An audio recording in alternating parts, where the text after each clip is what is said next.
Salut les amis, bienvenue sur la chaîne d'Epicurium, la chaîne qui parle des trucs pour se faire plaisir. Et aujourd'hui, on va parler du dernier jouet que j'ai reçu. Gros jouet, la Dagoma Neva imprimante 3D, qui a fini son Kickstarter et qui est donc en vente maintenant sur le site de Dagoma. Alors comme pour les précédentes vidéos, je précise, j'ai payé moi-même l'imprimante et je n'ai rien à voir avec Dagoma, donc je vous en parle librement de mon impression. La présentation de cette imprimante, vous voyez, elle arrivait dans une grosse boîte, mais ça, c'est pas le principal. Dans la boîte, surtout, qu'est-ce qu'il y avait? Dans la boîte, moi, j'ai reçu un kit vraiment complet, prêt à démarrer. En 10 minutes, vous êtes prêts. C'est-à-dire qu'il y avait du fil, il y avait une spatule pour détacher les objets 3D. Il y avait même un adaptateur USB pour mettre la carte SD, puisque tous les PC aujourd'hui n'ont plus de lecteur de carte SD. Enfin, vraiment, ces gens ont pensé à une boîte complète prête à mise en œuvre, et c'est bien là le sens de cette imprimante puisqu'elle arrive entièrement montée. Vous avez juste 6 pièces à mettre sans tournevis, puisque c'est même juste qu'ils ont poussé jusque là à mettre des aimants. Ces pièces sont aimantées, on les clipse avec les aimants, on appuie sur un bouton et l'imprimante s'auto-calibre. Alors justement, je voulais revenir là-dessus. Pourquoi j'avais pas acheté d'imprimante 3D dans le passé? Parce que ça fait un moment que j'ai envie d'en acheter une. Parce que j'ai toujours lu, beaucoup lu.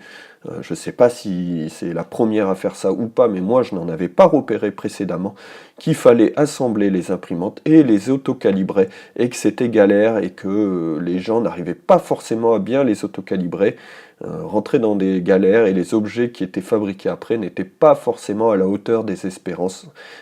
Voilà, et moi j'avais pas envie de rentrer dans cette galère. Et cette imprimante, c'est une des premières, ou peut-être la première, en tout cas à ce prix-là, c'est la première qui arrive entièrement montée, avec un système où elle s'auto-calibre toute seule. Vous avez vraiment rien à faire, je vous le dis, cette imprimante, elle est montée. Le fil, on peut mettre, il y a un système pour enlever le fil facilement, remettre le fil, changer de couleur en cours de route, enfin tout est pensé pour être simple. Et c'est ça qui m'a enfin décidé à acheter cette imprimante.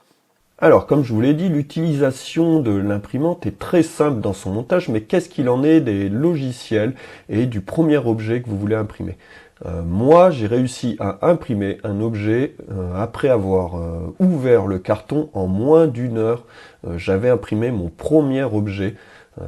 Donc c'est très simple aussi. Je pense que les gens qui avaient d'anciennes imprimantes qu'il fallait monter puis calibrer, ça peut les faire rêver. Qu'est-ce que j'ai utilisé pour ça? Pour ça, j'ai utilisé simplement le logiciel SketchUp qui est très connu.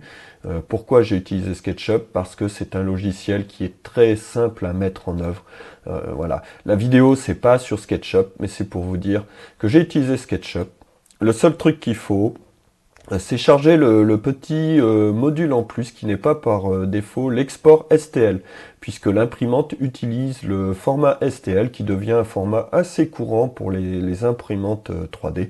Voilà, vous chargez SketchUp, vous chargez le module d'exportation STL, cherchez les vidéos sur YouTube, ça se fait en 3 clics, je ne vais pas vous l'expliquer ici. Alors le premier objet, évidemment, je me suis fait un petit badge que j'ai fait en 5 minutes avec les initiales, c'est juste pour essayer un premier objet pas long à imprimer. Une fois que vous avez créé votre modèle SketchUp, vous avez, avec l'imprimante, vous chargez sur le site de Dagoma le logiciel qui s'appelle Cura. Donc là, on voit qu'on retrouve le socle de... Hop, voilà. Et on retrouve le bas de notre imprimante exactement, et le volume possible d'impression de l'imprimante.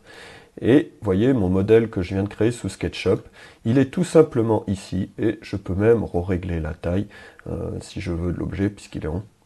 Et chose intéressante, vous avez le temps estimé d'impression ici. Alors oui, ça prend un peu de temps, hein, je vous cache pas, je l'avais imprimé en petit, ça m'a pris 20 minutes. La première fois, vous voyez, plus l'objet est petit, plus ça va. La longueur estimée du fil qu'il faut mettre et un prix estimé. Très simple, vous avez ça, vous mettez votre carte SD. Une fois que c'est prêt, vous faites préparer l'impression. Ça met le petit fichier Dagoma sur la carte SD. Vous mettez la carte SD dans l'imprimante, vous appuyez sur le bouton démarrer et c'est parti, votre objet est parti. L'imprimante se refait une petite calibration.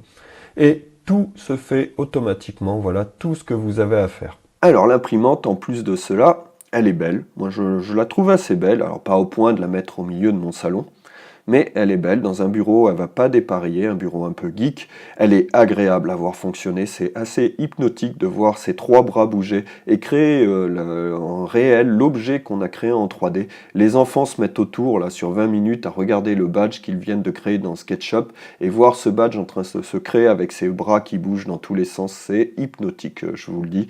De plus, l'imprimante, elle est peu bruyante.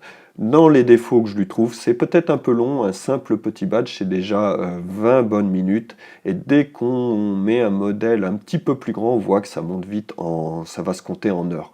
Maintenant, si vous avez une pièce pour la laisser travailler, c'est pas rédhibitoire, l'imprimante, une fois qu'elle est lancée, elle travaille toute seule tant qu'elle a du fil. Voilà. En tout cas, je suis très content. Et si vous cherchez une imprimante qui est simple à mettre en œuvre, qui peut imprimer des objets de 18 par 20, ce qui est déjà assez grand, il y a des imprimantes qui font mieux, certes, mais celle-là, elle est très facile à mettre en œuvre.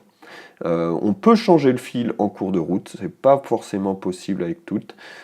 Tout est prévu pour être simple, hein, même changer le fil, il y a une fonction, on double tape sur le plateau et elle va se mettre dans des modes où on va pouvoir changer le fil pour changer de couleur au milieu.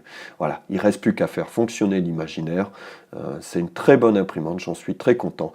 Vous pouvez foncer si vous cherchez une imprimante qui rentre dans ce budget pour vous et qui est simple à mettre en œuvre. Voilà, merci de m'avoir écouté, n'hésitez pas, pouce bleu, abonnez-vous à la chaîne, à plus les amis.